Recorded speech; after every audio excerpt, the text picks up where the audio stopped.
사도행전 4장 1절부터 12절 말씀 우리 천천히 같이 읽겠습니다.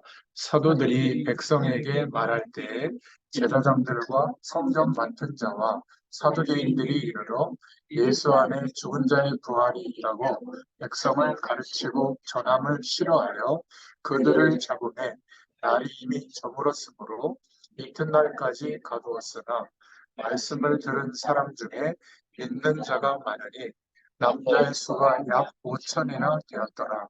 이튿날 관리들과 장로들과 서기관들이 예루살렘에 모였는데 대제사장 안나스와 가야바와 요한과 알렉산더와 및 대제사장의 문중이 다 참여하여 사도들을 가운데 세우고 묻되 너희가 무슨 권세와 누구의 이름으로 이 일을 행하였느냐. 이에 베드로가 성령이 충만하여 이르되 백성의 관리들과 장로들아, 만일 병자에게 행한 착한 일에 대하여 이 사람이 어떻게 구원을 받았느냐고 오늘 우리에게 질문한다면 너희와 모든 이스라엘 백성들은 알라. 너희가 십자가에 못 박고 하나님이 죽은 자 가운데서 살리신 나사렛 예수 그리스도의 이름으로 이 사람이 건강하게 되어 너희 앞에 섰느니라. 이 예수는 너희 건축자들의 버린 돌로서 집 모퉁이의 머릿돌이 되었느니라. 다른 이로서는 구원을 받을 수 없나니 천하 사람 중에 구원을 받을 만한 다른 이름을 우리에게 주신 일이 없음이라 하였더라. 아멘. 사도행전 9번째 시간인데요. 사도행전 4장 1절부터 12절의 말씀을 통해서 증거 있는 신앙이라는 제목으로 우리가 함께 은혜를 나누겠습니다. 하나님은 쉬지 않고 역사하고 계십니다. 그렇기 때문에 하나님께서 우리와 함께 하시는 축복을 믿음 안에서 누리는 사람에게는 하나님의 역사하심, 그 증거가 나타날 수밖에 없죠. 조금 가혹하게 말씀드리자면 증거가 안 나타나는 것은 우리의 믿음이 죽었기 때문에 그렇습니다. 하나님은 살아계셔서 지금도 일하고 계세요. 성령의 역사는 휴일이 없이 계속되고 있습니다. 그래서 히브리서 12장 1절에 보면 믿음은 반드시 승리한다라는 사실을 증거하고 있는데 구름같이 허다한 증인들이 있다. 히브리서 11장에 믿음으로 살다가 승리한 사람들의 이름이 거기 나열되어 있죠. 여러분, 아벨의 인생을 한번 생각해 보세요. 예배 한번 잘 드리고 돌마다 죽은 겁니다. 우리가 생각하는 성공, 우리가 생각하는 응답과는 굉장히 거리가 멀잖아요. 아벨의 후손이 하나님의 축복을 받고 주의 계획을 이루어 나갔고 죽일 정도로 어떤 면에서는 힘이 있었던 가인은 그 가인의 후손들은 저주를 받았습니다. 창세기 4장에 보면 나오잖아요.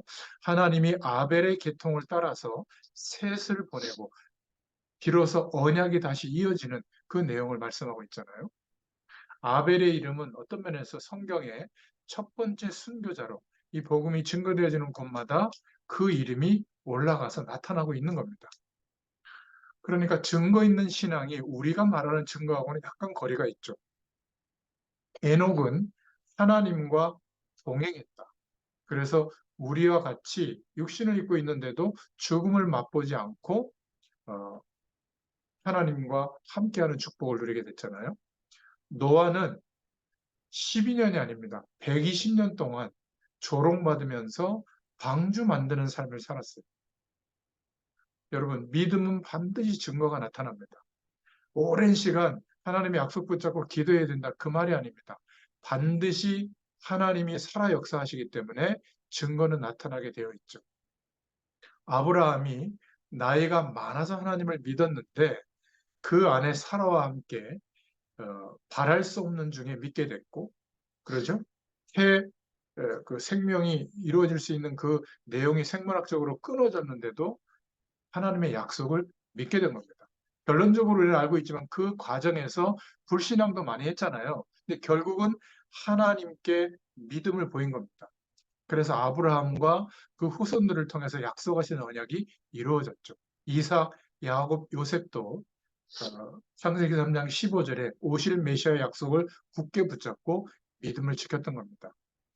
요셉은 죽을 때 똑같은 말을 했는데 우리가 틀림없이 약속하신 땅, 가나안 땅으로 가게 될 것이니까 내가 죽거든 내 유고를 가지고 가라. 언약 붙잡고 자기 인생을 마무리하고 후대들에게 유언까지 남겼거든요. 이런 사람들에게는 하나님이 지금도 역사하고 있어요. 그 증거가 나타나게 되어 있죠. 모세는 믿음을 가지고 여러분 왕궁을 버린 겁니다. 자발적으로. 우리는 왕궁 같은 배경을 얻으려고 평생 노력하는데 모세는 하나님의 약속을 붙잡고 믿음이 회복되어지면서 왕궁이라는 배경을 버리게 된 거예요. 어떻게 됐습니까? 결국 승리했죠. 증거 있는 신앙. 가만히 있는데 하나님이 그냥 역사한다. 그렇지 않습니다. 반드시 하나님의 언약을 믿는 믿음을 주세요. 여호수아 같은 사람을 보면 여리고를 돌 때 믿음으로 돌죠. 하나님의 말씀을 믿는 약속을 믿는 믿음으로. 기생 라합도 붉은 줄을 내리잖아요. 가나안 족속 가운데 한 명도 하나님을 안 믿는데 기생 라합은 하나님의 약속을 붙잡고 믿는 겁니다. 죽음을 면했죠. 그리고 메시아의 족보 속에 들어오잖아요. 기드온, 바락, 삼손, 입다 다 히브리서 11장에 나오는 증거 있는 신앙인의 이름의 반열에 등장하는 사람들입니다. 다윗같이 어마어마한 고난이 있던 사람들이 많지 않은데 어려움 중에도 믿음을 지켰죠. 그래서 우리가 여기서 기억해야 되는 것은 불신앙은 하나님 없이 생각하는 겁니다. 하나님의 말씀이 없이 내 감정, 느낌, 상황, 조건 때문에 생각하고 판단하고 결정하는 거거든요. 그 불신앙은 누구나 하고 있는 거예요. 근데 불신앙은 실패합니다. 하나님 없이 우리 불신앙하니까 안 좋은 선택을 하는 것 같은데 하나님 없이 최고로 노력해서 이 세상의 최고의 조건, 산업 현장에서 최고의 응답이 와도 그것은 승리할 수 있는 배경이 되지 못해요. 오히려 그것 때문에 심각한 어려움들이 올 겁니다. 그런데 믿음을 선택하면 하나님의 약속, 하나님의 말씀, 함께 하시는 성령을 믿는 그 믿음을 선택하면 승리하게 되어 있습니다. 당대에 믿음이 없는 사람들을 보면 자녀들이 벌써 믿음이 없어요. 여러분, 믿음이라고 하는 것은 겉모습하고 다른 겁니다. 이래도냐? 예, 이래도입니다. 너 자녀 이렇게 어려움 당하고 있는 이래도냐? 예, 상관없습니다. 하나님의 손에 인도하실 줄 믿습니다. 너 건강 이래도냐? 예, 저는 이래도 하나님께서 역사할 것을 믿습니다. 야, 30년 동안 별일도 안 일어나는데 이래도 말씀 운동할 거냐? 예, 합니다. 왜? 하나님이 하실 거를 믿으니까. 그런데 한 번도 승리하지 않도록 하신 적이 없어요. 여러분, 속으면 안 됩니다. 절대로 하나님이 안 계신 것처럼 판단하고 결정하고 노력하지 마세요. 그것이 훨씬 뒤로 가는 겁니다. 여러분, 교회가 이런 믿음이, 신앙이 분명하지 않으면 후대들은 미안하지만 세상 배경이 더 커요. 그 외모 하나 이거 치장하는데 온 시간을 다 쏟지 하나님의 말씀이 내게 살아 역사하는데 관심 갖고 고민해 보는 거 없어요. 옛 자아를 버려버린다? 불가능합니다. 언제 버려지죠? 하나님의 역사하심이 경험이 돼야 가지라고 그래도 그 자아 안 갖습니다. 그러면 나는 누구냐? 그리스도로 말미암아 세계복음할 사람으로 믿지. 지금 내 환경이나 내 수준이나 내 능력을 의지해서 요 정도의 인생이라고 생각하지 않게 돼요. 그게 복의 근원의 사상이거든요. 너는 복의 근원이다. 근데 하나님이 아브라함에게 한 일이 뭐죠? 이삭 하나 남긴 겁니다. 생각해 보셨어요? 한 명씩 남겼어요, 거의. 요셉은 아예 후대에게까지 언약도 전달이 안 돼요. 신기하지 않습니까? 그렇게 하나님의 역사를 설명하는데 우리가 예를 듣는 이 사람의 인생을 보면 일평생 하나님의 축복을 가지고 한 명 남기는 거예요. 예수님도 그렇게 대단한 사역을 하셨는데 몇 명 남기셨죠? 12제자. 그 중에 한 명은 배반도 했어요. 물론 70인도 남겼지만. 여러분, 우리가 생각하는 막 증거, 이게요, 세상적으로 막 커지고 대단하고 그것도 증거입니다. 그런데 뭐가 증거죠? 여러분, 사람을 변화시키려고 하면 노력해 보세요. 안 됩니다. 언제 변화되죠, 그 사람이? 성령께서 역사하실 때. 저 이거 확인했거든요. 그러면 성령께서 언제 역사하세요? 내가 아무리 기도해도 역사하지 않아요. 그 작정하신 때가 오면 내가 기도하든 안 하든 관계없이 하나님 역사하는 걸 제가 봤어요. 그때부터 저는 조바심을 안 내요. 아예 믿고 만나고 믿고 하나님의 일도 하는 겁니다. 오늘 오전에도 새벽에 우리 전문교육자들, 우리 목사님하고 포럼 시간이 있어서 6시 15분에 포럼하고 또 아침밥 먹고 또 몇 분의 교육자들하고 11시 반까지 막 또 커피숍에서 막 이렇게 대화를 했거든요. 전문 현장에 대해서. 믿음을 얘기했는데 신기한 거는 그 믿음에 대한 내용이 전달이 되는 거예요. 그러니까 대화가 막 한 몇 시야? 한 4시간, 3시간 막 지났는데도 막 그래서 1박 2일 또 가기로 했어요. 꿈꾸는 이야기. 지금 손에 잡힌 게 하나도 없는 것 같아도 하나님이 하실 것을 믿는 믿음의 얘기. 이런 내용들이 소통이 되는 거예요. 참 이게 놀라운 겁니다. 여러분, 시편 110편에 보면 우리가 말씀을 믿어야 되잖아요. 주의 백성이 거룩한 옷을 입고 즐거이 헌신하니 새벽 이슬 같은 주의 청년들이 주께 나오는도다. 성령께서 역사하시는 축복을 정말 경험하기 시작하면 자발적으로 헌신이 됩니다. 이걸 못 참게 하나님이 역사해 주세요. 우리의 믿음이 살아있으면 청년들, 후대들, 학생들이 살아납니다. 아무리 행정을 잘하고 잘 짜고 잘 가르치고 교육관을 짓고 그래도 우리의 영이 죽잖아요. 영이 죽는데 무슨 교육이 되겠습니까? 그러니까 가정에서 분위기가 하나님이 하신다. 이게 전제가 돼야 돼요. 그러면 나머지는 지금 잘 안 돼도 돼요. 그게 전제가 되는 선택을 해야 되는 겁니다. 그러면 그 기준이 뭐죠? 복음이에요, 복음. 그리스도 때문에 주님께서 하신 일을 믿는 믿음 때문에 하나님께서 하실 것을 믿게 되는 것이지 우리의 의는 별 의미가 없는 겁니다. 그죠? 그러니까 믿음 뒤에는 승리하는 증거가 오지만 불신앙 뒤에는 실패가 반드시 옵니다. 다윗이 그것을 증거했고 사무엘이 증거했고 다니엘과 새 청년이 증거했죠.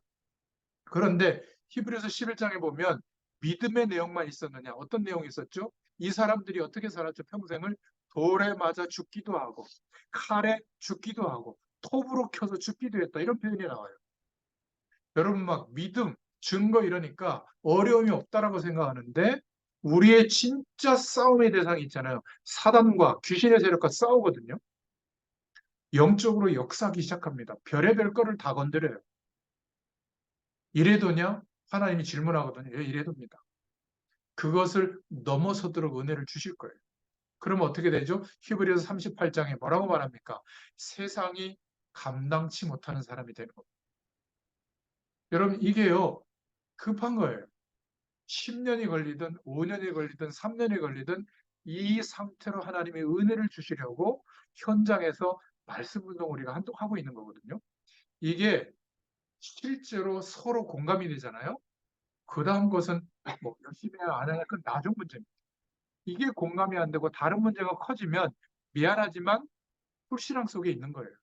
우리가 아니라고 하지. 자, 그러면 첫 번째 우리가 기도 제목으로 붙잡을 것은 무슨 증거가 있었는가? 이 초대교회가. 구약 때부터 지금까지 영적인 메시지는 다 세 가지 원리인데 첫 번째, 하나님의 약속을 믿는 내용을 계속 얘기하는 거예요. 그리스도에 대한 약속, 임마누엘에 대한 약속. 근데 이 약속을 누가 막죠? 사단의 세력이 막는 거예요. 그런데 세 번째, 어떤 원리가 항상 메시지로 나오죠? 사단이 아무리 막아도 예수 그리스도를 통해서 회복시킨 겁니다. 우리는 내 열심을 믿는 게 아니라 나의 결과를 믿는 게 아니라 하나님의 말씀이 가리키고 있는 세 가지 메시지의 내용, 언약의 내용, 그것을 믿는 것을 말해요. 그래야 증거가 나타나는 겁니다. 하나님의 능력을 믿기는 믿는데 내 것으로 만들 수가 없어요. 왜죠? 사단이 자꾸 막으니까. 여러분 제가 목회자고 목회자 가정인데도 저를 포함해서 우리 가정의 식구들이 자녀들이 막 영적으로 은혜 받고 막 이런 분위기 참 어려워요. 저부터. 그런데 각자 하나님이 여러 가지 한계와 어려움을 통해 가지고 하나님을 바라볼 수밖에 없도록 기도하고 있으니까 결국은 그렇게 하셔서 각자 주님을 바라보게 하는 거예요. 그때까지는 믿어야 되는 겁니다. 하나님의 약속을 믿어야 되는 거죠. 내가 그리스도를 붙잡고 우리 가정을 위해서 기도하고 있다면 하나님이 그 축복을 주시는 겁니다. 하나님의 약속을 믿는 믿음. 결국 이것을 아담이 믿은 거예요. 창세기 3장 15절에 범죄했지만 죽어 마땅하지만 여인의 후손이 앞으로 나타나서 뱀의 머리를 깨트릴 것이다. 오실 메시아의 약속을 붙잡은 겁니다. 아벨이 그 약속을 붙잡고 양의 피를 번제를 드린 거죠. 가인은 피 뿌리는 예배를 못 드린 거예요. 히브리서 11장 4절에 그 예물에 대하여 증거하고 있다. 믿음을 선택하고 있는지 불신앙을 선택하고 있는지 말하고 있는 거거든요. 에녹은 주님과 함께 동행했다. 노아는 네피림 시대에 다 세상 배경을 쫓아가는데 언약을 붙잡고 120년 동안이나 방주 만들고 있는 겁니다. 무모한 일이죠. 히브리서 11장 4절에 그 예물에 대하여 증거하십니다. 구약 시대부터요. 벌써 복음의 약속이 있었던 거예요. 율법이 먼저나 복음이 먼저냐? 복음이 먼저. 복음을 못 깨달으니까 율법을 가지고 안 된다고 율법을 주시는 거거든요. 경험하라고. 하나님이 복음을 항상 먼저 주셨어요. 창세기 3장 15절 복음을 먼저 주셨죠. 방주는 재앙, 멸망에서 구원할 수 있는 유일한 길이에요. 복음의 배. 여기에 들어오면 사는 것이죠. 믿음 있는 사람은 증거를 보게 될 줄로 믿습니다. 이삭, 야곱, 요셉, 모세가 다 이 피의 언약, 오실 메시아의 약속을 붙잡았죠. 6월절의 축복. 아브라함이 요한복음 8장 56절에 보면 너희 조상 아브라함이 예수를 믿었다. 그러니까 나를 믿었다고 얘기하니까 네가 나이가 몇 살인데 그딴 소리 하냐 이런 식으로 얘기했단 말이죠. 아브라함은 정말 오실 메시아의 약속을 붙잡고 믿은 겁니다. 여호수아라는 이름 자체가 우연히 지는 게 아니라 그 아버지가 지었는데 그 이름이 예수예요. 여호수아를 줄임말이 예수거든요. 언약의 이름인 거죠. 라합이 창문에 붉은 줄을 달고 벌써 이 민족, 이스라엘 민족이 들어오면 자기가 살아날 것을 믿게 된 겁니다. 다윗은 왜 멸망받지 않았을까? 다윗의 후손을 통해서 메시아가 오도록 되어 있는데 이것을 믿게 된 거예요. 하나님의 능력을 만날 수밖에 없는 것이죠.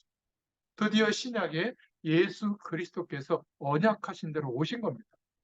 요한복음 2장에 물이 변해서 포도주가 됐다. 나인성 과부의 아들이 죽었는데 한마디 하셨는데 장례인들 앞에서 시체 보고 명령했는데 일어났다. 여기에 우리의 관심이 있는데 아니에요. 예수님이 그리스도이시기 때문에 그 영은 하나님이시기 때문에 당연히 그 일이 일어나는 거예요. 예수님이 어떠하시길래 시체를 일으켰냐 거기에 관심이 가야 되는데 일어났다, 잘 됐다, 변화됐다 자꾸 여기에 관심 가지면 그게 또 목적이 되는 거죠. 중풍병자를 예수님이 그냥 안 고치고 뭐라고 말하고 있죠? 복음서에 보면 내 죄 사함을 받았느니라. 내 상을 들고 집으로 가라. 내 죄 사함을 받게 하는 게 목적이에요. 중풍병이 그러니까 나은 거죠. 그 사람 보고 죄를 사해 주면서 말씀 한마디로 명령했는데 나은 겁니다. 예수님이 누구라는 것을 말하고 있는 거잖아요. 우리에게도 마찬가지예요.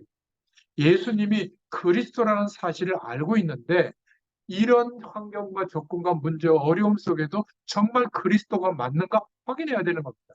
확인하는 길은 한 가지밖에 없어요. 그 약속의 말씀을 믿어야 됩니다. 현실을 보고 믿는 게 아니라. 믿기가 어려워요. 그래서 묵상하고 기도하고 예배하는 거예요. 못 믿을 조건이 하여튼 9,999개예요. 그러니까 저는 광야길을 걸어봤잖아요. 30분을 걷는데 막 쓰러질 것 같더라고요. 조용히 말라요. 갈증도 나고 막 땀이 그냥 조용히 그냥 수분이 빠져나가더라고요. 그 광야에서 불평했다? 당연한 거예요. 우리도 살아가면서 불신앙한다? 당연한 겁니다. 그러니까 사실은 우리가 믿어야 될 일과 해야 될 일이 있거든요. 믿어야 될 일은 뭐죠? 하나님의 약속을 믿어야 돼요. 할 일은 뭐죠? 믿어지도록 신앙행위를 해야 되는 겁니다. 그러니까 복 받는 신앙행위가 아니라 약속의 말씀들이 믿어지는 행위를 해야 되는 거죠. 그래서 주일날 예배드린 말씀, 이렇게 예배드리는 말씀을 붙잡고 기도해야 됩니다. 성령의 도우심을 구하고 성령의 말씀을, 음성을 들으려고 행해야죠, 그거는. 아니, 그거 행하지 않고 있는데 어떻게 믿음이 뚝단지같이 갑자기 생기겠어요? 제가 계속 해보니까 안 할 수가 없어요. 한 이틀 말씀 묵상하는 거 놓치잖아요. 제가 세상 속에 있잖아요. 세상 배경이 더 커 보여요. 당장 이제 오늘부터 그 뭐 분양 신청하더라고요. 우리 재건축. 뭘 해야 될지도 모르겠는데 그러면 재건축하면 이제 12월인가 1월부터 집 나가야 되는데 갈 집이 없어요. 돈이 있어야 되는데 뭐 분담금이 꽤 높아졌더라고. 그러면 이사는 나가야 되는 거 아니에요. 근데 집에서 살고 있을 때는 집에 대한 돈이 필요 없잖아요. 근데 나가서 살아야 되면 이제 뭐 전세금도 있어야 되고 뭐 아니면 월세를 내야 돼. 월세는 불가능하고. 그럼 어떻게 해야 돼요, 이거? 이 문제에도 그리스도가 되어 주시는 걸 봐야 될 거 아니에요. 기도하는 겁니다. 그런데 하나님이 문 안 열어줬다. 그럼 어떻게 해야 되겠어요? 바깥에 나와서 살아야죠. 근데 제가 지금까지 한 번도 그런 적이 없어요. 결국은 믿음 선택하게 하신 대로 하나님이 역사하시는 걸 제가 봤기 때문에 걱정 안 해요. 그러니까 매 순간 하나님은 우리에게 물어보고 계시는 겁니다. 너희는 나를 누구라고 하느냐? 그 질문 앞에 우리가 답해야 되는 겁니다. 그러니까 38년 병자에게 예수님께서 간단하게 말씀하셨죠. 내가 낫기를 원하느냐? 자리를 들고 지금 집에 가라. 벌떡 일어난 겁니다. 근데 그 날이 안식일이었던 거예요. 병 나은 그것만 쳐다보고 유대인이 아니 안식일 날 노동을 시킬 수 있느냐? 자리를 들고 가는 것이 노동이 아니냐? 병 나은 것은 생각 안 하고 병의 근원을 해결하신 예수님이 어떤 분이냐? 이건 신경 쓰지 않고 자기들의 관심사 가지고 시비만 거는 거예요. 그때 예수님이 뭐라고 대답하죠? 내가 안식일의 주인이다. 예배 드리는 것도 어떤 면에서는 그렇게 중요한 게 아니에요. 예배의 방향과 목적이 뭐죠? 복음의 축복을 회복하는 겁니다. 사람도 아니에요, 어떤 면에서. 저희 목사님 설교 한번 들어보실래요? 매주 못 듣습니다. 거의 예화도 같아요. 저는 30년 전 예화 똑같이 지금도 듣고 있거든요. 예화도 좀 발전해야 되잖아요. 거의 발전도 없어요. 같아요. 오히려 더 이렇게 축약해서 얘기하죠. 그럼 은혜 못 받습니까? 아니에요. 그 속에 하나님의 음성을 구하잖아요. 하나님도 깨닫게 해주세요. 그래서 두 번째로 예수님이 누구인가를 알아야 되는 거예요. 우리가 예수님에 대해서 아는 거 다 안다고 생각하잖아요. 너무 빈약하게 알고 있는 겁니다. 예수 그리스도를 통해서 누구를 만나야죠? 하나님을 만나야 되는 겁니다. 예수 그리스도에게 집중되는 그 사람은 틀림없이 하나님의 능력을 보게 될 줄로 믿습니다. 예수님을 통해서 하나님의 능력이 오게 되어 있는 거죠. 왜냐하면 하나님은 우리에게 능력을 주시기를 원하지만 우리가 하나님의 능력을 받을 수가 없고 가까이 갈 수가 없어요. 악한 마귀의 세력이 우리가 하나님의 축복 받는 것을 차단하고 있다니까요. 이걸 알아야 돼요. 우리가 쉽게 사단을 이길 수 있다고 생각하잖아요. 못 이깁니다. 그래서 불신앙을 선택하는 거예요. 우리는 아무리 하나님의 복을 받고 싶지만 악한 마귀가 축복을 차단시켜버리는 겁니다. 우리의 죄를 이용해서 불신앙을 이용해서 차단시키거든요. 그런데 이것을 깨트린 분이 누구냐? 예수 그리스도. 내 열심과 노력으로 깨트려지는 게 아니라 깨트려 주셨다는 거예요. 그걸 믿어야 되는 거예요. 그 믿음을 말해요. 증거 있는 믿음. 구약 때부터 오지도 않았는데 그리스도를 믿었다니까요. 메시아를. 마태복음 16장 20절부터 25절에 주님이 약속하셨죠. 부활을 약속했습니다. 고린도전서 15장 3절부터 5절에 보면 그는 성경대로 죽으시고 성경대로 살아나셨느니라. 미리 언약한 대로 예언한 대로 죽으시고 약속한 대로 부활하셨다. 예수님이 도대체 누구신가에 대해서 우리는 믿어야 될 줄로 믿습니다. 부활 이후로 예수 그리스도의 영이 계속 따라다니면서 나타났죠. 제자들에게 주의 영이 성령이 나타난 겁니다. 스데반과 일곱 집사에게 그 힘이 나타났고요. 사도 바울에게 나타난 거예요. 이게 증거 있는 신앙이거든요. 그러면 우리에게도 나타나는 게 정상이에요. 그 예수님이 요한에게 나타났고 70인 제자와 전 성도들에게 나타난 겁니다.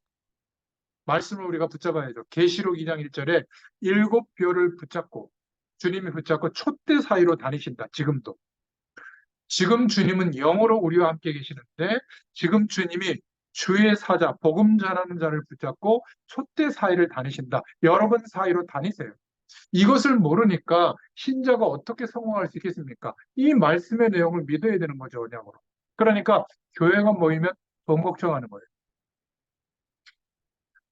저희 교회는 돈 걱정을 안 해요. 아무도 안 해요. 왜냐하면 목사님이 안 하니까 다 안 해요.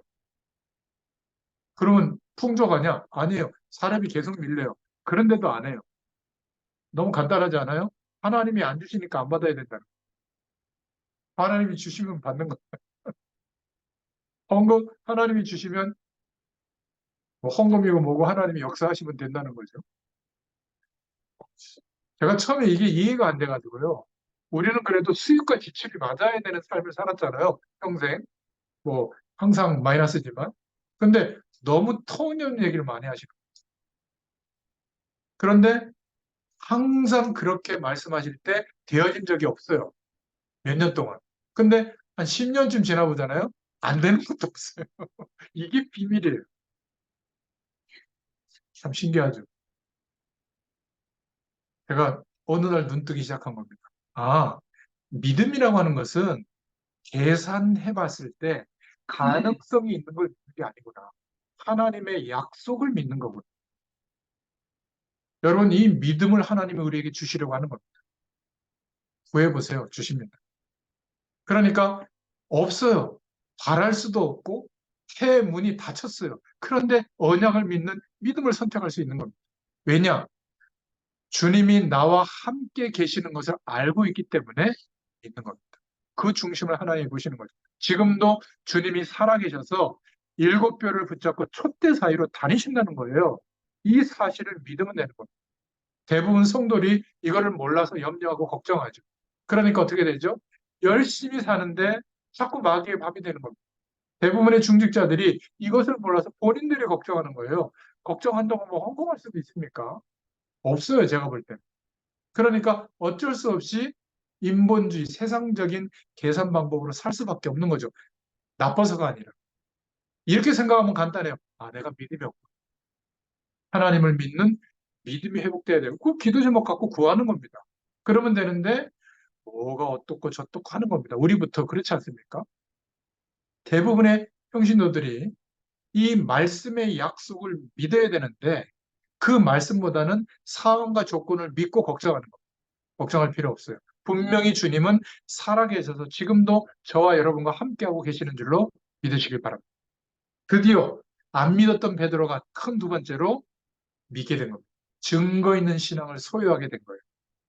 옛날에 주님이 부활하셨다는 사실을 몰랐을 때 예수 따라다니면서 목적은 뭐였냐? 출세하는 거였어요. 누구나 다 성공하는 거. 막 국가를 막 전복시키고 막 유대인들이 국가가 막 대단한 국가가 되고 막 왕으로 세워지고 이걸 기대했는데 그러니까 예수님 십자가 달려서 소망이 끊어지는 그때 예수님 부인하고 저주까지 했잖아요. 그런데 사도행전 1장에 베드로가 예수님이 누구실까를 영적인 눈을 뜨고 보게 된 거예요. 부활의 주님을 만난 거예요. 그리고 승천하시는 주님을 본 겁니다. 더군다나 성령으로 역사하시는 주님을 베드로가 만난 거예요. 이러니까 사도행전 2장 1절부터 13절에 영안이 열려지게 된 거죠. 하나님 열어준 거죠. 하나님을 아는 눈이 열리게 된 거예요. 또 하나 귀신의 세력, 사단의 세력이 무슨 짓을 하는지를 보는 눈이 열린 겁니다. 결국 불신하게 만드는 거거든요. 하나님이 계신데도 하나님이 함께하는 축복이 있는데도 모르도록 속이는 거. 이것을 알게 됩니다. 예수님도 눈에 보이지 않고 하나님도 눈에 보이지 않지만 그것을 깨닫는 영안이 열려지게 됩니다. 그래서 주님과 늘 동행하면서 하나님의 능력을 얻는 기도의 비밀, 그 길을 터득하게 된 거예요. 그래서 베드로는 늘 그때부터 기도하기 시작한 겁니다. 그럴 수밖에 없죠. 주님이 함께 하고 계시다면 주님을 바라볼 수밖에 없는 거죠. 이러니까 사도행전 3장에 매일 보던 안진뱅이인데 성전 미문의 안진뱅이가 다른 눈으로 보인 거예요. 큰 문으로 보인 거예요. 그것도 그 사람의 운명을 바꿔줄 수 있는 유일한 길이 보인 거예요. 나사렛 예수 그리스도의 이름으로 명령했는데 일어난 겁니다. 그때부터 베드로의 입에 하나님이 능력이 나타나도록 하신 거예요. 막 3천 명이 회개하고 5천 명이 회개하고 이런 역사가 일어나기 시작한 겁니다. 저는 이렇게 대단한 숫자는 아니지만 이렇게 헤매고 모자랐던 제가 지난 주간에도 우리 박 집사님이라고 그 암 이제 병원에서 포기하는 환자들이 요양하고 이제 돌아가시는 그런 치료하는 그런 병원인데 연락이 오신 거예요. 마음을 열고 하나님 말씀 듣기를 원하는 사람이 있다고. 그 두 부부인데 남자분이 뭐 거의 전신에 퍼졌어요. 깜짝 놀랐더라고요. 한 번도 교회 가본 적이 없다. 예수님 얘기 들어본 적도 없대요. 근데 마음을 다 열어놨어요, 이미. 그 집사님이 막 기도 다 해나가요. 그러니까 복음 얘기하고 한 번도 들어오지 못한 이 부부가 예수님을 영접하고 제가 천국의 소망을 얘기했거든요. 감사하다고 하더라고요. 어떻게 이런 일이 일어날 수 있습니까? 생면부지의 사람인데.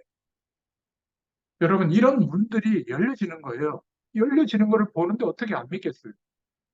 근데 인본주의를 따라가는 세상의 방법, 사람들을 위한 방법, 그게 나쁘다는 것이 아니라 전제가 뭐냐면 하나님의 역사가 안 보이니까 결국 이 방법을 쓸 수밖에 없는 거죠. 살아가는 방법. 나쁜 게 아니에요. 살아야 되니까 어쩔 수가 없는 거죠. 이러니까 예수님이 부활한 것을 가지고 그 당시에 유대인들이 조작을 하잖아요. 하나님을 두려워하지 아니하고 사람을 두려워하는 겁니다. 예수님이 부활했다고 하는 소식이 전달되면 예수님이 우리가 기다렸던 메시아라는 게 인정이 돼야 되니까 자신들의 기득권을 잃어버리게 되니까 기절했다느니 시체를 훔쳐갔다느니 환상을 봤다 이런 거짓말을 하는 거죠. 그런데 제자들이 드디어 사도행전에 초대교회가 시작되면서 하나님의 능력을 맛보게 된 겁니다. 그때부터 이 모자란 사람들이 자신들의 입과 삶으로 예수님의 이름을 증거하는데 온 지역에 퍼지는데 막 수천 명이 회개하게 됩니다. 여러분, 아직도 여러분 성경적 전도운동 체험 못한 겁니다. 적어도 여러분들 삶을 살아오면서 지금까지 300명에서 500명 정도 복음을 모르는 사람이 예수 영접하는 것을 경험했잖아요. 그 안에 모든 답이 다 있어요. 여러분 300명에서 500명 정도 영접하려면요. 내 마음이 거기에 가 있어야 돼요. 아무리 영접 메시지 해보세요. 영접하는 게 아닙니다. 한 10번 전해보면 한두 명 영접하거든요. 그러면 300명에서 500명을 전달했다는 것은 적어도 5년에서 10년은 마음 담고 현장에서 복음 전하는 삶을 살았다는 거거든요. 그러면 모든 게 바뀝니다. 한번 도전해보세요. 300명에서 500명에서 영접해보면 그 가운데 한 10명에서 30명 정도 함께 말씀 운동하고 전도 운동할 사람들이 만나지거든요. 이 경험을 해야 그 다음 메시지와 내용들이 이제 현장에 맞고 나에게 맞아요. 안 그러면요, 그냥 영적인 샤워를 고급스럽게 계속 하는 거예요. 나중에는 막 목이 여기까지 차가지고 미안하고 부담스럽기도 하고 그런 겁니다. 지금도 똑같아요. 꽉 차 있습니다. 사도행전 4장 1절부터 2절에 결국 하나님을 두려워하지 아니하고 오히려 인간적으로 생각하고 초대교회 역사를 막 시기한단 말이에요. 그러니까 베드로와 요한을 잡아가두고 재판 법정에다 세운 장면이 오늘 읽었던 본문이에요. 오늘 4장 5절부터 6절에 보니까 관원, 장로, 서기관, 대제사장과 그 문정이 다 참여해서 재판하고 있는 겁니다. 4장 7절에 이렇게 질문하죠. 아니 니들이 무슨 권세와 누구의 이름으로 이 일을 행하였느냐. 이러니까 연약했던 베드로와 요한이 특히 베드로가 사도행전 4장 10절에 너희와 모든 이스라엘 백성들은 아뢰라. 너희가 십자가에 못 박고 하나님이 죽은 자 가운데서 살리신 나사렛 예수 그리스도의 이름으로 이 사람이 건강하게 되어 너희 앞에 섰느니라. 어째서 이 사람이 일어났느냐? 안진뱅이가 40년 만에 다리가 퍼졌는데 물을 때 너희가 십자가에 못 박은 그 예수, 그분을 하나님이 살리셨다. 그분의 이름을 말하니까 일어났다. 할 말이 없는 거예요. 증거 있는 신. 여러분, 우리에게 이 증거가 있어야 되는 겁니다. 하나님께 구하세요. 주십니다. 절대로 아직도 늦지 않았어요. 하나님은 이 축복을 우리에게 약속대로 주시려고 하는 겁니다. 그래서 다섯 번째로 우리가 하나님의 능력을 믿을 때 그 증거가 나타나죠. 불신자에게 증거를 보여주게 되는 삶을 살게 되는 겁니다. 하나님이 역사하십니다. 우리는 자꾸 미리미리 당겨서 걱정하는데 증거를 주시기 때문에 걱정할 필요가 없어요. 우리가 주님의 능력을 믿을 때 역사하세요. 지금도. 사도행전 4장 10절에 내 앞에 여기 서 있지 않느냐? 이 안진뱅이가 일어난 걸 봐라. 그러면서 베드로가 얼마나 성령 충만했는지 시편 118편 22절을 인용하면서 건축자들의 버린 돌로서 집 모퉁이의 머릿돌이 되었느니라. 예수 그리스도를 메시아로 설명하고 있는 겁니다. 그러면서 4장 12절에 우리가 복음 전할 때 늘 선포하는 메시지의 내용이죠. 구원을 얻을 만한 다른 이름을 주신 적이 없다. 이러니까 사도행전 4장 13절 14절에 보면 할 말이 없는 거예요. 말 잘하기로 소문한 바리새인들이 얼마나 하나님의 능력을 보게 됐는지 증인을 앞에 세워놨지. 이러니까 말이 없어지는 거예요. 우리가 주님의 능력을 받고 살아가잖아요.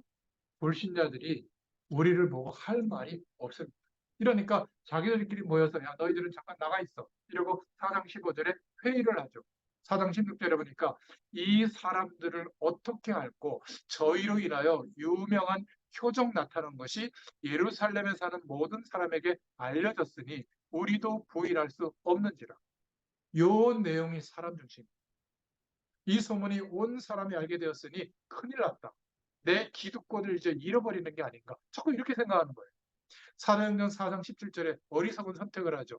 이것이 민간에 더 퍼지지 못하게 저희를 위협하자. 불쌍하지 않습니까? 여러분이 하나님이 주시는 증거를 가지고 이 축복을 드러내는 삶을 사는데 항상 이렇게 위협이 와요. 분위기상. 그런데 한 번도 성령께서 역사하시는 것이 막히지가 않았어요. 이게 어떻게 위협이 된단 말이에요. 누가 한 거죠? 하나님이 하시는 일이. 이 이후에는 너희들이 일으켰던 그 이름, 예수 그리스도의 이름으로 아무에게도 말하지 말게 하자. 4장 18절에 그들을 불러 경계하여 도무지 예수 이름으로 말하지도 말고 가르치지도 말라 하니 살려줄 테니까 그 이름 말하지 마라. 가르치지도 말고 이렇게 그 사내들은 법정의 권위를 가지고 쉽게 말하면 경고하는 거죠. 그런데 사도행전 4장 19절부터 20절에 보면 베드로와 요한이 대답하여 그러되 하나님 앞에서 너의 말 듣는 것이 하나님의 말씀 듣는 것보다 옳은가 판단해라. 우리는 보고 들은 것을 말하지 아니할 수 없다.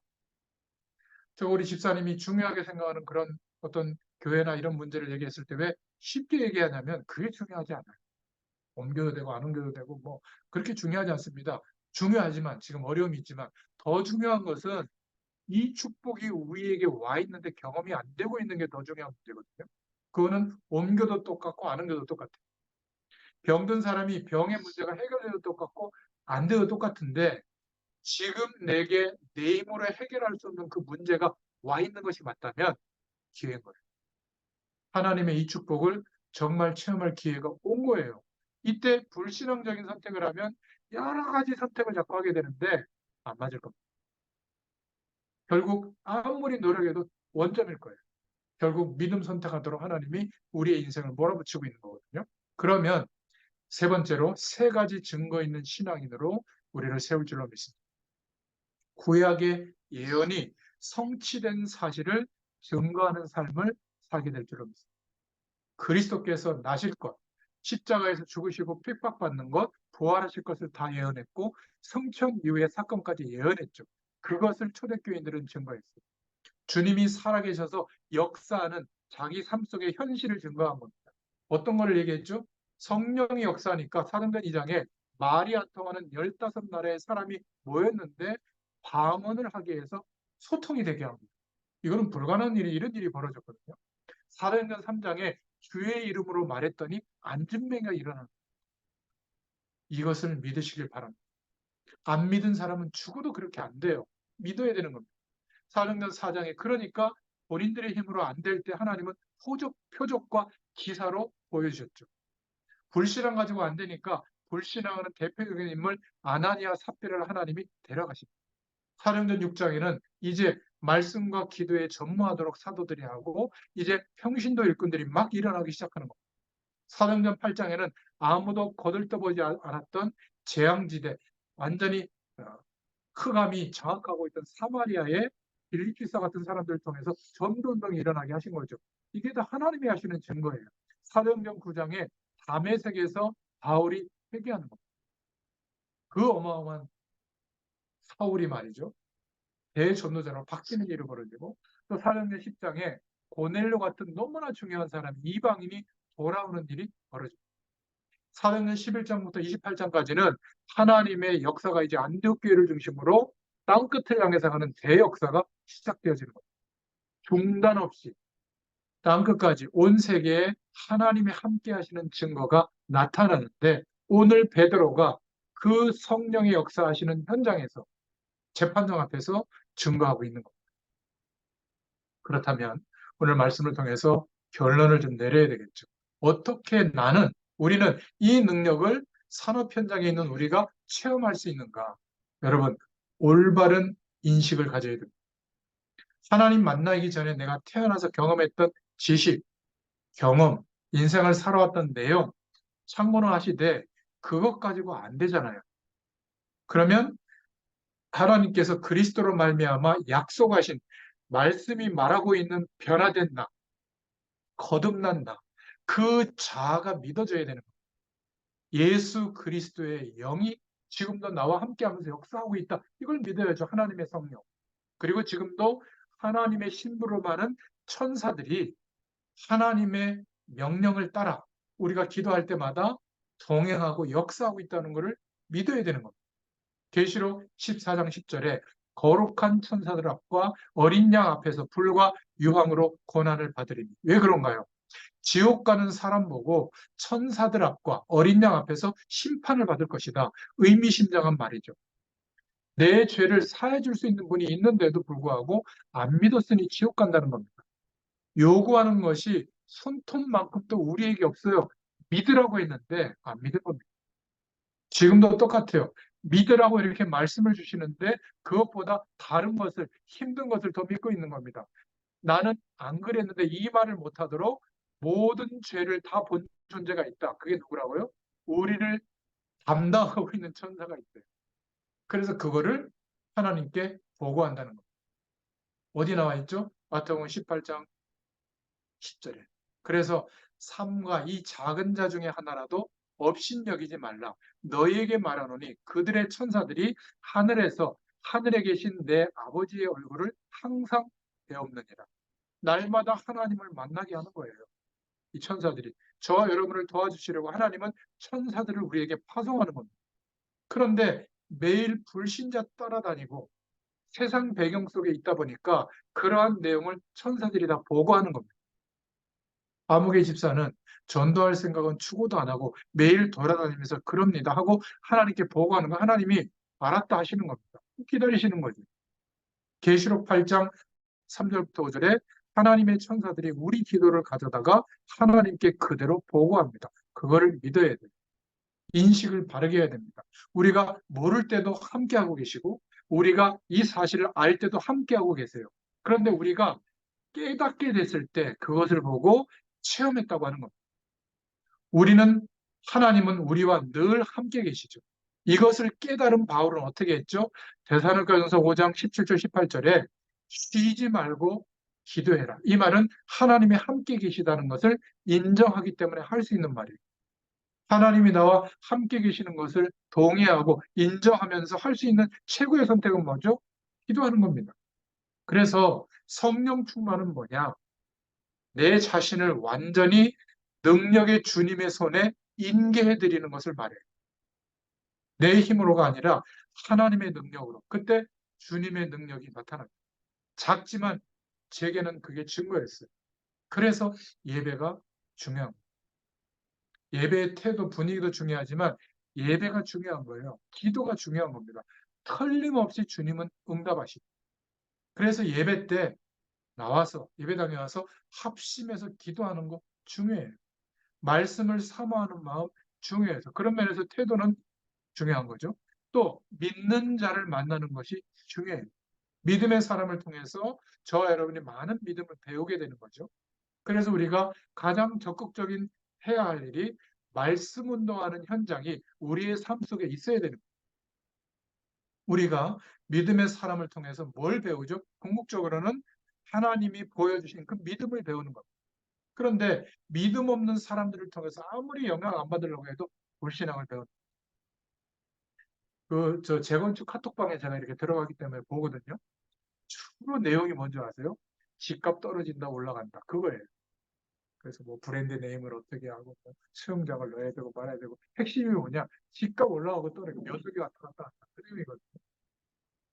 저는 하도 그런데 별 생각이 없다 보니까 나중에는 뭔 소린가 아무리 연구해야 될 정도예요.